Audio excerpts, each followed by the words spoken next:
투자자 여러분, 9월 시장을 앞두고 아주 흥미로운 질문이 하나 던져졌습니다. 역사적으로 보면 가장 힘든 달로 알려진 이 9월이 시장의 판도를 완전히 바꿀 수도 있는 아주 강력한 호재와 정면으로 딱 마주쳤거든요. 과연 이번 9월은 어떤 모습을 보여주게 될까요? 그래서 오늘 저희가 뭘 살펴볼 거냐면요. 우선 9월 시장이 왜 안 좋다고 하는지 그 역사적인 문제부터 한번 짚어보고요. 그리고 그에 대한 해답이 될 수도 있는 연준의 움직임을 살펴보겠습니다. 이어서 이런 큰 흐름이 비트코인 시장이나 투자 자금의 흐름에 어떤 영향을 미치는지, 또 전문가들이 콕 집어 주목하는 종목은 뭔지 알아본 다음에요. 마지막으로 9월 시장의 핵심을 딱 요약해드릴게요. 자, 그럼 투자자들이 왜 그렇게 9월을 좀 두려워하는 걸까요?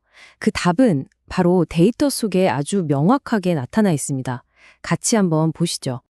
이 데이터 한번 보세요. 정말 명확하죠? 2011년부터니까 10년이 훌쩍 넘는 기간 동안 S&P 500 지수가 유독 9월에만 평균 마이너스 1.6% 수익률을 기록했어요. 이게 연중 최악의 성적표인 셈이죠. 보통 미국 연방정부 회계연보가 이때 마무리되면서 기관들이 자산을 정리하고 포트폴리오를 조정하는 영향이 크다고들 분석합니다. 근데 이게 주식시장만의 얘기가 아니에요. 비트코인 같은 우리가 흔히 말하는 위험 자산으로 가면 이 현상은 훨씬 더 드라마틱해집니다. 같은 기간 동안 비트코인의 9월 평균 수익률은 무려 마이너스 4.7%에 달해요. 그러니까 이 9월 효과라는 게 위험자산 시장 전반에 걸쳐 나타나는 경향이라는 걸 알 수 있는 대목이죠. 아니, 이런 역사적인 데이터만 보면 이번 9월도 좀 암울해 보일 수밖에 없겠죠. 하지만 올해는 뭔가 좀 다릅니다. 시장의 판을 아예 뒤집어 버릴 수 있는 아주 중요한 변수가 하나 있거든요. 바로 이번 이야기의 주인공이라고 할 수 있죠. 지금 시장의 모든 시선과 기대를 한몸에 받고 있는 미국 연준, 연방준비제도의 통화정책 전환, 바로 피봇입니다. 이 숫자 92%, 이게 현재 시장의 분위기를 딱 한마디로 요약해주는 겁니다. CME 페드워치 툴에 따르면 시장 참여자들은 9월 FOMC 회의에서 금리를 내릴 확률을 92%로 보고 있어요. 이건 거의 무조건 내린다에 베팅하고 있는 거나 마찬가지예요. 지금 투자 결정을 내리는 데 있어서 가장 강력한 동력이 바로 이겁니다. 아니, 시장이 왜 이렇게까지 확신을 하는 걸까요? 바로 이 발언 때문이었습니다. 파월 의장이 잭슨홀 미팅에서 던진 이 한마디가 시장 참여자들한테는 9월에 금리 내리겠구나 하는 아주 강력한 신호로 받아들여진 거죠. 자, 그럼 이런 거시경제의 큰 물결이 디지털 자산 시장, 특히 비트코인에는 과연 어떤 영향을 주고 있을까요? 한번 들여다보겠습니다. 최근에 비트코인 가격이 좀 주춤하면서 걱정하는 분들 많으셨을 텐데요.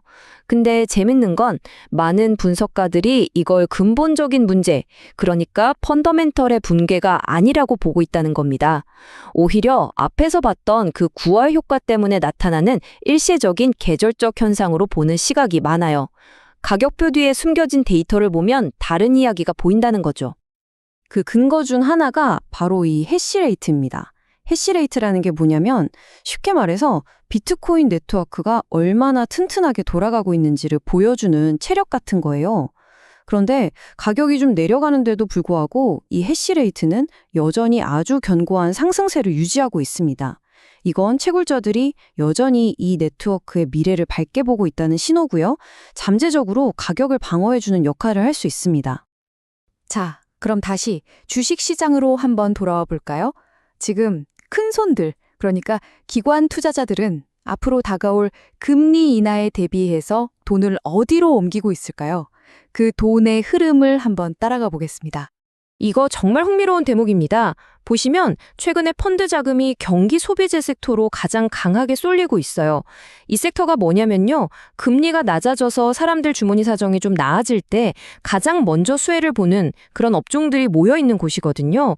투자자들이 이미 금리 인하의 효과를 미리 계산해서 움직이고 있다는 아주 명확한 증거라고 할 수 있겠죠. 아마 경기 소비재라고 하면 좀 막연하게 들리실 수도 있는데 사실 여기 속한 기업들 보면 다 아는 이름들입니다. 아마존, 테슬라, 홈디포, 맥도날드. 바로 이런 우리에게 아주 익숙한 회사들이 경기 소비재 섹터를 이루고 있습니다. 자, 그럼 이제 현미경을 들고 좀 더 깊숙이 들여다볼까요? 이런 큰 흐름 속에서 애널리스트들은 구체적으로 어떤 성장 스토리를 가진 중소형 주들을 콕 집어서 보고 있는지 한번 살펴보겠습니다. 단순히 금리 내리만 오를 거야 이런 막연한 기대감을 넘어서 아주 구체적인 성장 엔진을 가진 회사들이 주목받고 있는 거죠. 예를 들면 게임 IP를 활용해서 사업을 넓혀나가는 대부시스터즈나 HBM 같은 최첨단 반도체를 검사하는 장비를 만드는 펨트론 같은 회사들이요.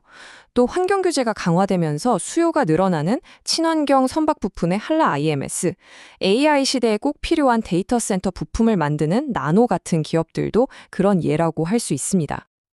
자, 이제 거의 다 왔습니다.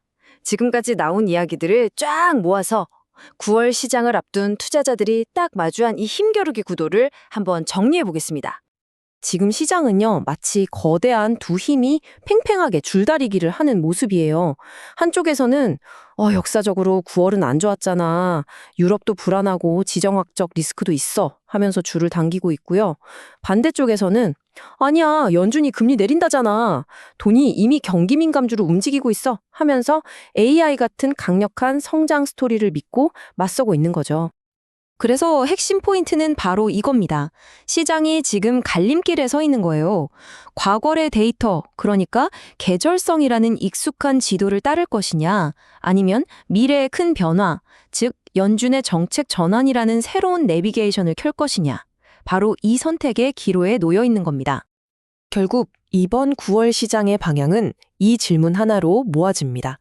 과연 연준의 정책 전환이라는 이 강력한 카드가 9월 효과라는 아주 오래된 징크스를 깨고 역사를 새로 쓸 수 있을 만큼 강력할까요? 우리 모두 시장의 선택을 한번 지켜봐야겠습니다.